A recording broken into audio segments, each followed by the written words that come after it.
क्या नहीं बताया, एलिमेंट आपको नहीं बताया, क्या आपका न्यू से दिया है। ये मैं केवल और केवल ये आपको जो मैं बताऊं केवल सन बताऊं, किस सन में मतलब किस सन से किस सन तक फर्स्ट जनरेशन था, और किस सन से किस सन तक सेकंड था, और किस सन से किस सन तक क्या था थर्ड था, और किस सन से किस सन तक क्या था फोर्थ था, और उसके बाद फिफ्थ था। मैं केवल यही इतना बताया हूँ। और ये आपका ओल्ड बुक और न्यू बुक दिया गया है, ये ओल्ड बुक और न्यू बुक है। और ओल्ड बुक और न्यू बुक का मेरा मतलब यह है समझाने का कि आप ये भी देखिए कि ओल्ड में क्या दिया गया है और न्यू में आपको क्या दिया गया है, दोनों में केवल इतना फर्क है। क्या ओल्ड में क्या दिया है और न्यू में क्या है। देखिए ओल्ड में आपका 1945 से 1954 दिया है, ये भी सही है, ऐसा नहीं है नहीं सही है। हाँ फिर क्या फर्स्ट जनरेशन, फिर उसके बाद न्यू बुक में आप आ जाते हैं यही कि 1945 से 1955 क्या किया गया, 1945 से 1955 कर दिया गया है। और फिर दिन क्या है सेकंड जनरेशन में जो आपको दिया 1955 से 1964, बहरहाल तो दोनों सेम, ठीक है, यहाँ तक का सही है बेटा। अब यहाँ थर्ड जनरेशन जो आपको दिया 1965 से 1974, अब यहाँ पे भी वही चीज सही है। हाँ लेकिन उसके बाद फोर्थ जनरेशन में जब हम आते हैं 1975 से टिल डेट यहाँ दे दिया है, वो चल रहा है, ऐसा नहीं कि गलत है, ये चल रहा है भाई। जो फोर्थ जनरेशन में किसका प्रयोग हुआ था बनाने में, माइक्रो प्रोसेसर का। यहाँ पे हम लिख देते हैं माइक्रो प्रोसेसर, इसका प्रयोग हुआ था माइक्रो प्रोसेसर का हुआ था। अब माइक्रो प्रोसेसर अभी तक भी चल रहा है, हर कोई जानता है हाँ माइक्रो प्रोसेसर चल रहा है। और उसके बाद क्या है प्रेजेंट ऑफ नेक्स्ट है, शायद इसके कहने का मतलब यही है कि आगे जनरेशन में आगे भी चलता रहेगा माइक्रो प्रोसेसर। इनके कहने मतलब यही माइक्रो प्रोसेसर जो चल रहा है क्योंकि यहाँ टिल डेट दे दिया गया आगे भी, हाँ तो यहाँ प्रेजेंट ऑफ नेक्स्ट प्रेजेंट में भी चल रहा है, आगे भी ऐसे ही रहेगा, ये चलेगा, ठीक है।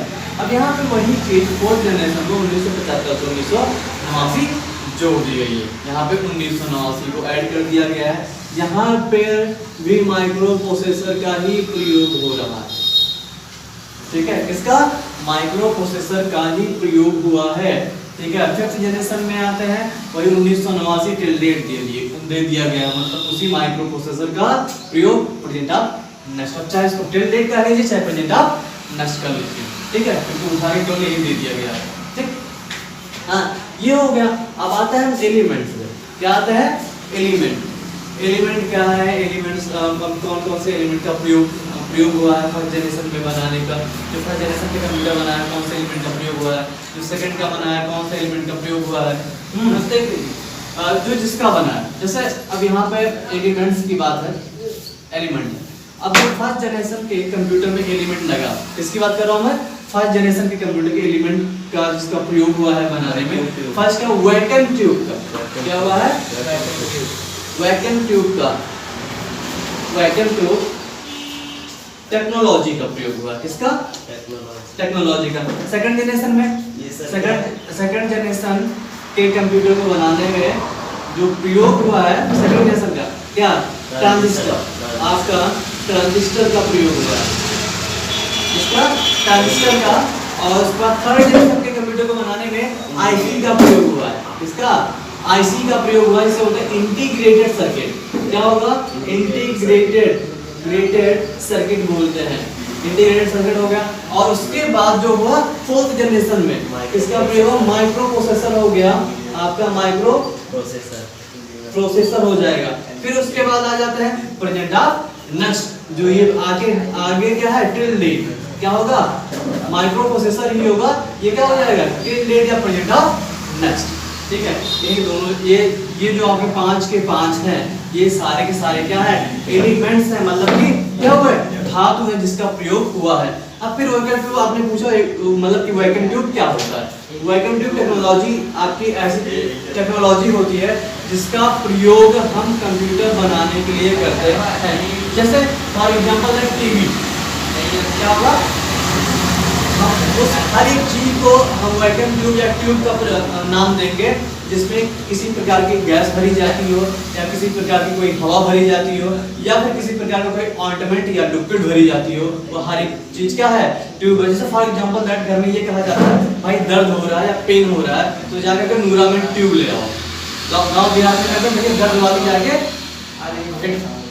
ले आओ ट्यूब, आ जाती है, आती कि नहीं आती है, वो सारी चीजें आपकी आ जाती है। ठीक, क्लियर हुई? 1 2 3 4 5 ये हुआ। फिर आते हैं क्या, ट्रांजिस्टर। क्या हुआ? ट्रांजिस्टर। आपके ट्रांजिस्टर जो बने होते हैं उनका आकार ऐसे होता है। हाँ, उसके बाद क्या हुआ, आपके कंप्यूटर को थोड़ा सा बेटर बनाने के लिए ट्रांजिस्टर का प्रयोग किया गया। उसका ट्रांजिस्टर का प्रयोग किया गया। अब आते हैं थर्ड में आईसी का प्रयोग किया गया। क्या हो, इस ट्रांजिस्टर की भौतिक गुण को एक साथ कई, मतलब जो भौतिक गुण होते हैं उसको डाल दिया गया। क्या, कई, जैसे कि ट्रांजिस्टर जितने थे उसको मिला करके पूरा गुण उसके एक आईसी में डाल दी गई। अब वो आईसी क्या हुई, ऐसे हम आईसी बना लेते हैं, इंटीग्रेटेड सर्किट। ऐसे छोटे छोटे सर्किट बन जाएगी साइड में। ठीक है, ये सर्किट, ये आईसी हो, क्या हो गई, ये आपकी आईसी हो गई। अब आते हैं माइक्रो प्रोसेसर। क्या हुआ, माइक्रो प्रोसेसर। माइक्रो प्रोसेसर एक सिलिकॉन धातु का बना एक क्या है, माइक्रो प्रोसेसर है। अभी माइक्रो प्रोसेसर जो आपका बना है ये है आपका हो गया माइक्रो प्रोसेसर। अभी माइक्रो प्रोसेसर में चौकोर टाइप का होता है, थोड़ा हम इसे कर देते हैं, ऐसे करके ऐसे कर देते हैं। ये होगा 1 2 3 4 5 6 1 2 3 4। ठीक है, ऐसा ऐसा। लेकिन ये इसके अंदर होता है, क्या होता है, ये मैं जो बता रहा हूँ ये आईसी होगी, मान लो ये इसके अंदर होता है।